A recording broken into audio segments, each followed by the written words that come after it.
చందమామ కథ, బేతాళ కథలు, ప్రాణరక్షణ. విసుగు చెందని విక్రమార్కుడు మళ్ళీ చెట్టు వద్దకు వెళ్ళి శవాన్ని దించి భుజాన వేసుకొని మౌనంగా శ్మశానానికేసి నడవసాగాడు. అప్పుడు శవంలోని బేతాళుడు, రాజా, తెలియని వాడి కోసం నువ్వు ఇన్ని పాటలు పడుతున్నావు, కానీ ఇది ఎంత ప్రమాదమో గ్రహించావు కావు. ఆప్తులు కాని వారి ప్రాణాలను కాపాడటానికి యత్నించినా అది ప్రమాదకరంగానే పరిణమిస్తుందని నీకు మళ్ళీ కథ చెప్తాను విను అంటూ ఈ విధంగా చెప్పసాగాడు. ఒక దూరదేశంలో సముద్ర తీరాన గుట్టల మధ్య గుడిసె వేసుకుని ఒక ముసలివాడు నివసిస్తూ ఉండేవాడు. అక్కడి సముద్రమంతా రాళ్లమయం.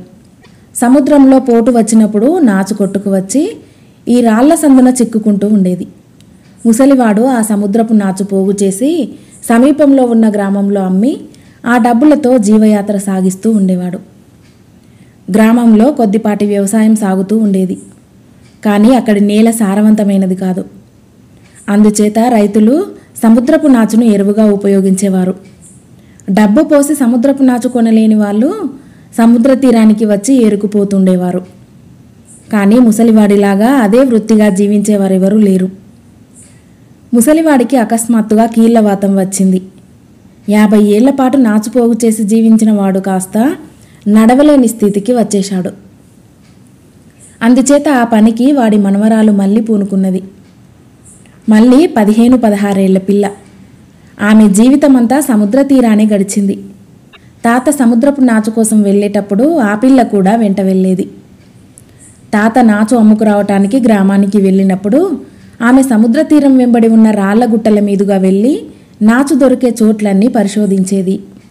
ఈ పరిశోధనల ఫలితంగా మల్లికి ఒక అద్భుతమైన ప్రదేశం కనిపించింది. అది ఒక కోన.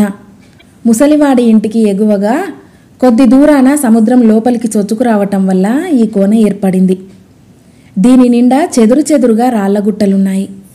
సముద్రం పోటు వచ్చినప్పుడు వీటిలో చాలా భాగం మునిగిపోతాయి. ఆటు వచ్చినప్పుడు బోలెడంత సముద్రపు నాచు ఆ గుట్టల మీద దిగబడిపోతుంది. ఆ కోన చాలా ప్రమాదకరమైన ప్రదేశం. కానీ అక్కడ అంతులేని నాచున్నది. అక్కడికి దారి కూడా లేదు. మళ్ళీ తన చేతులతో బరువైన రాళ్ళు తెచ్చి అక్కడక్కడ వేసి తమ ఇంటి ముందు నుంచి కోనకు ఒక దారి ఏర్పాటు చేసుకున్నది. కోనలో ఏ రాళ్ల గుట్టల మీద పాచి చేరినది, వేటి మీద అడుగు పెడితే కాలు జారకుండా ఉండేది తెలుసుకున్నది. ఇంత శ్రమపడిన మీదట ఆమె ఆ ప్రదేశంలో సులువుగా బోలెడంత నాచు పోగు చేసి రోజు గ్రామానికి వెళ్ళి అమ్ముకు రాసాగింది. మళ్ళీ చాలా కార్యదీక్ష గలది. ఆమెకు నాచుపోగు చేయటం మీద తప్ప మరి దేని మీద దృష్టి లేదు. గ్రామంలో ఆమెకు స్నేహితులంటూ ఎవరూ లేరు. తన ఈడు పిల్లలలాగా మంచి దుస్తులు వేసుకుందామని కానీ నగలు పెట్టుకుందామని కానీ ఆమెకు ఆసక్తి లేదు. నాచు అమ్మటం విషయంలో కూడా చాలా నిష్కర్షగా ఉండేది. ఎవరన్నా తనను మోసం చేయ చూస్తే కాట్ల కుక్కలాగా మీద పడేది. ఒకరోజు ఆమె కోనలో నాచుపోగు చేస్తుండగా ఒక యువకుడు అటుగా వచ్చాడు. ఆ యువకుడి పేరు భరతుడు. అతను ఆ గ్రామంలో ఉండే ఒక పెద్ద రైతు కుమారుడు. అతను నాచుపోగు చేసుకోవటానికి వచ్చాడని గ్రహించి మళ్ళీ అతన్ని సమీపించి కోపంగా, నీకిక్కడేం పని అని అడిగింది. నీకేం పనో నాకు అదే పని. ఇక్కడ ఇంత నాచున్నదని నాకు తెలియదు అన్నాడు భరతుడు చుట్టూ కలయజూస్తూ. ఆ నాచు ముట్టుకొని చూడు అన్నది మళ్ళీ బెదిరింపుగా. ఏం చేస్తావు? నీపాటి బలం నాకు లేదనుకున్నావా ఏమిటి అన్నాడు భరతుడు నవ్వుతూ. ఈ కోన నాది, ఇక్కడికి వచ్చే దారి నేనే చేశాను అన్నది మళ్ళీ. ఈ సముద్రమంతా నీదేనంటావా ఏమిటి? ఇది అందరిదీని అన్నాడు భరతుడు. గాలి అందరిదీని, అందుకని మీ ఇంటి కప్పెక్కి గాలి పీలిస్తే నువ్వు ఊరుకుంటావా అన్నది మళ్ళీ. కావలిస్తే గ్రామాధికారి దగ్గర ఫిర్యాదు చేసుకో, నేను మాత్రం ఇక్కడి నాచు తీసుకుపోయి తీరుతాను అన్నాడు భరతుడు. మళ్ళీ వెంటనే గ్రామాధికారి దగ్గరికి వెళ్ళి ఫిర్యాదు చేసింది. భరతుడన్నమాట అబద్ధం కాదు. ఆ కోనలో ఉన్న నాచంతా నీదేనంటే లాభం లేదు. అది ఏరుకునేటందుకు అందరికీ హక్కున్నది అని గ్రామాధికారి సౌమ్యంగా ఆమెతో చెప్పాడు. ఆ కోనకు దారి లేదు. మా ఇంటి ముందరగా ఉన్న దారే దారి. మా స్థలంలో నుంచి నడవటానికి కూడా అందరికీ హక్కున్నదా అని మళ్ళీ అడిగింది. భరతుడి తండ్రి తన వద్ద చౌకగా నాచుకొనటానికి ప్రయత్నించాడని, తను అమ్మకపోయేసరికి తన కొడుకును పంపకం చేశాడని అన్నది. అంతా విని గ్రామాధికారి, మళ్ళీ ఈ భాగ్యానికి పెద్దవాళ్లతో ఎందుకు తగువ పెట్టుకుంటావు? సముద్రపు నాచు ఒకరి సొత్తు కాదు, దాన్ని ఎవరైనా తీసుకోవచ్చు. అదీ కాక ఆ కోనలో చాలా నాచున్నదట. నువ్వు తీసుకోగలిగినంత నువ్వు తీసుకో, అతనికి సాధ్యమైనంత అతన్ని తీసుకొని అని సలహా ఇచ్చాడు. మళ్ళీ ఈ తీర్పు విని మండిపోయింది. ఒకరి తీర్పుతో నాకేం పని? ఆ కోనలోకి అడుగుపెట్టిన వాళ్ళ కాళ్ళు విరిగిపోతాయి, అప్పుడు గాని మనుషులకు బుద్ధి రాదు అని ఆమె గ్రామంలో కనిపించిన వారందరికీ చెప్పి ఇంటికి తిరిగి వచ్చేసింది. తర్వాత భరతుడు ఆమెతో సంధి చేసుకోవటానికి వచ్చాడు. అనవసరంగా మనకి జగడం దేనికి? నువ్వు ఆడపిల్లవు, నేను మగవాణ్ణి. నీకు అందుబాటులో ఉండే నాచు నేను అంటుకోను, దూరంగా ఉండే రాళ్లగుట్టల మీద నేను ఏరుకుంటాను. ఆ విధంగా రాజీ పడి మనం ఇప్పటి నుండి స్నేహంగా ఉందాం అన్నాడు భరతుడు. ఆ కబుర్లన్నీ తీసిపెట్టు. నీతో నాకు స్నేహమేమిటి? నీకు ఆ కోన సంగతి ఏమీ తెలియదు. అందులోకి నువ్వెంత దూరం పోగలవో నేను అంతకంటే ఎక్కువ దూరం పోగలను. నాతో అనవసరంగా పోటీపడి చిక్కుల్లో పడకు అన్నది మళ్ళీ. సరే, అది చూద్దాం అన్నాడు భరతుడు పట్టుదలగా. మూర్ఖంగా కోనలోకి పోయి గుండంలో పడి బయటికి రాలేక మునిగిపోతుంటే నేను నిన్ను రక్షించను, జ్ఞాపకం ఉంచుకో అని మళ్ళీ అతన్ని బెదిరించింది. భరతుడు నిర్లక్ష్యంగా నవ్వాడు. కొంతకాలం గడిచింది. ఒకరోజు బాగా ముసురు పట్టింది. గాలి కూడా సాగి తుఫాను వచ్చే సూచనలు కనపడ్డాయి. అందుచేత నాచు పోగు చేయటానికి మళ్ళీ తన కొంకి కర్ర తీసుకుని రోజు కన్నా పెందలాడే కోనకు బయలుదేరింది. ఆమె అక్కడికి చేరేసరికి భరతుడు అప్పుడే వచ్చి ఉన్నాడు. సముద్రం బాగా తెరులుతున్నది. చినుకులు కూడా ఆరంభమయ్యాయి. భరతుడు ఒక రాళ్ల గుట్ట మీద నిలబడి నాచు కోసం ఎంత దూరం పోగలనా అని చూడసాగాడు. అతనికన్నా దూరం వెళ్ళటానికి మళ్ళీ నిశ్చయించుకున్నది. భరతుడు ఏదో నిశ్చయించుకున్నవాడల్లే ఒక గుట్ట మీద నుంచి ఇంకొక గుట్ట మీదకి దూకుతూ ఉత్తరపు వైపుగా పోసాగాడు. మళ్ళీ మనసు ఆనందంతో నిండిపోయింది. అటుగా అతనికి నాచు దొరకదు. ఆమె చెప్పిన గుండం కూడా అటువైపే ఉంది. మళ్ళీ తన సమీపంలో ఉన్న నాచును కొంకికర్రతో పోగు చేయసాగింది. భరతుడు కూడా అంత దూరాన తనకు దొరికిన నాచును పోగు చేయసాగాడు. కానీ తన కుప్ప కన్నా అతనిది చాలా చిన్నదిగా ఉండటం మళ్ళీ గమనించింది. అతని కర్రకు నాచు చిక్కినప్పటల్లా మళ్ళీ గట్టిగా వేలాకోలంగా నవ్వసాగింది. భరతుడికి పౌరుషం రెచ్చిపోసాగింది. ఏ విధంగా అయినా సరే మళ్ళీ కన్నా ఎక్కువ నాచు పోగు చేయాలని అతడు తీర్మానించుకున్నాడు. అంతలోనే అతని కళ్ళు గుండం మీద పడ్డాయి. దాని నిండా నాచుండి సుడులు తిరుగుతున్నది. ఆ నాచుపైన కాళ్ళు పెడితే మనిషి తేలుతాడనంత మందంగా ఉంది. ఆ గుండంలో నుంచి నాచు తీయటానికి ప్రయత్నించటం ఎంత ప్రమాదకరమో మల్లికి తెలుసు. ఆమె దాని ఛాయలకెన్నడూ పోలేదు. దాని చుట్టూ ఉండే రాళ్ళు చాలా జారుడు రాళ్ళు. ఆటు సమయంలో కూడా దానిలోని నీళ్లు పూర్తిగా తీయవు. భరతుడు ఈ గుండం చుట్టూ ఉన్న రాళ్ల మీదికి వచ్చి అతి కష్టం మీద కాళ్ళు జారకుండా చూసుకుంటూ తన కొంకి కర్రతో కొద్దిపాటి నాచు పైకి లాగాడు. మరుక్షణమే అతని కాలు జారింది. కానీ గుండంలో పడకుండా తప్పుకున్నాడు. నీకేమైనా మతిపోయిందా? అందులో పడితే చేస్తావు అని మళ్ళీ కేక పెట్టింది.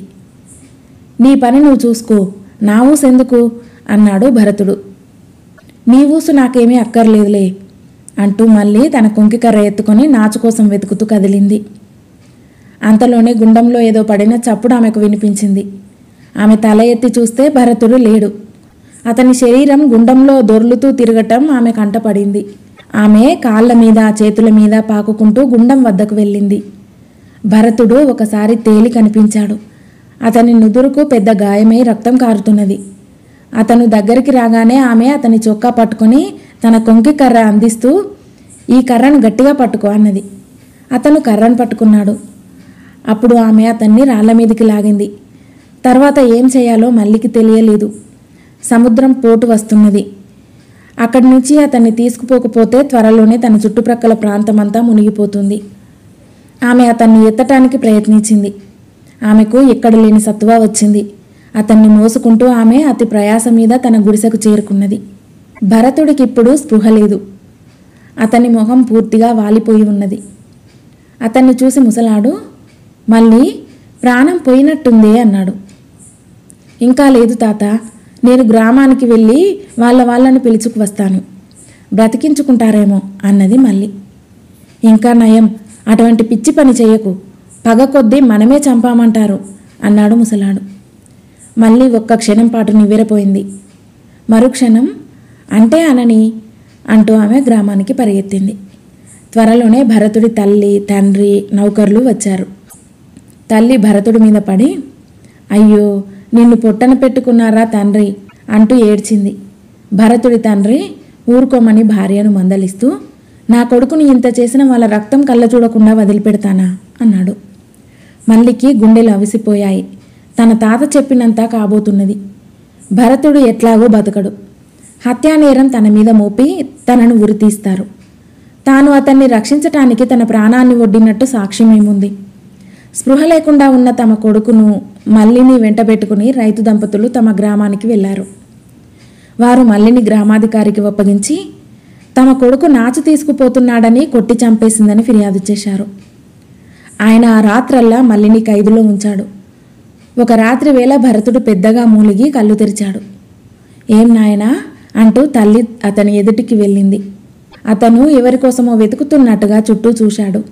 అతనికి స్పృహ వచ్చినందుకు తల్లిదండ్రులు చాలా సంతోషించారు. అతను బ్రతుకుతాడని వైద్యుడు కూడా వాళ్లకు ధైర్యం చెప్పాడు. మర్నాడు భరతుడి తండ్రి ఖైదులో ఉన్న మల్లి కోసం వచ్చాడు. మల్లి ఆయనను చూసి నిర్ఘాంతపోయింది. తల్లి, మావాడు నీకోసం కలవరిస్తున్నాడు. నిన్ను చూడండి వాడు కన్ను మూసి నిద్రపోయేటట్టు లేడు. ఒక్కసారి మా ఇంటికి రా, నీ రుణం ఉంచుకోంలే అంటూ పిలిచాడు. మళ్ళీ వెళ్ళింది. ఆమెను చూసి భరతుడు చాలా సంతోషించాడు. తర్వాత కాలక్రమాన భరతుడు కోలుకున్నాడు. అతనికి మల్లినిచ్చి పెళ్లి చేశారు. మళ్ళీ తన తాతతో సహా సముద్ర తీరాన్ని, గుడిసెను వదిలి శ్రీమంతుల ఇంట్లో అడుగుపెట్టింది. బేతాళుడి కథ చెప్పి, రాజా, నాకు ఒకే ఒక సందేహం. తాత వద్దంటున్నా వినక, తన మీద హత్యానేరం మోపుతారని కూడా జంకక మళ్ళీ భరతుడి తల్లిదండ్రుల వద్దకు ఎందుకు వెళ్ళింది? భరతుడి మీద ప్రేమ చేతనా? తనతో పంతానికి వెళ్ళి భరతుడు అపాయం వాతపడ్డాడన్న పశ్చాత్తాపం చేతనా? ఈ సందేహానికి సమాధానం తెలిసి కూడా చెప్పకపోయావో నీ తల పగిలిపోతుంది అన్నాడు. మల్లికి భరతుడి మీద అంతలో ప్రేమే కలగవలసిన కారణమేమీ లేదు. ఆమెకు సరైన సమయంలో అతడి ప్రాణాన్ని కాపాడాలనే పుణ్యభావం కలిగింది. పుణ్యకార్యాలకు పూనుకున్నవారు తమ ప్రయత్నం సఫలం కావటానికి ఎంత త్యాగమైనా చేస్తారు. అందుచేతనే మళ్ళీ తెగించి ఆ గుండం వద్దకు వెళ్ళింది. అతన్ని ఆమె గుండం నుంచి రక్షించిందే గాని అపాయ స్థితి నుంచి రక్షించటం ఆమె వల్ల కాలేదు. ఆ పని భరతుడి తల్లిదండ్రులు మాత్రమే చేయగలరు. అందుచేత వారిని పిలవటానికి ఆమె గ్రామానికి బయలుదేరింది. అది వరకు ఒక్కసారి తన ప్రాణాన్ని పోగొట్టుకున్నంత పనిచేసి భరతుణ్ణి గుండం నుంచి రక్షించిన మల్లికి అతని తల్లిదండ్రులు తనను హంతకురాలంటారేమోనన్న భయం లేకపోవటంలో ఆశ్చర్యమేమీ లేదు అన్నాడు విక్రమార్కుడు. ఈ విధంగా రాజుకు మౌనభంగం కలగగానే బేతాళుడు శవంతో సహామాయమై మళ్ళీ చెట్టెక్కాడు. కథ సమాప్తం.